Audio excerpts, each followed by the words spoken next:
Mga idol, ganito yung katol dito sa Bigos. Maraming lamok eh. Matutulog na ako, wala akong kulambo. Nagbili ako ng ganito, ginawa kong isang katol. O, tingnan nyo mga idol, kung paano ito sisindihan. O, yan ang katol na ito. Sisindihan ko na mga idol. O, laro ito ha, o. O, yan. Sisindihan ko to, katol ko ito. O, talagang katol yan.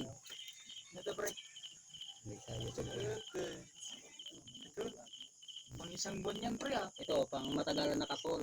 Sirubol na ito tayo. O, klaro. Mga idol, tingnan nyo yung katol ko dito sa Davao.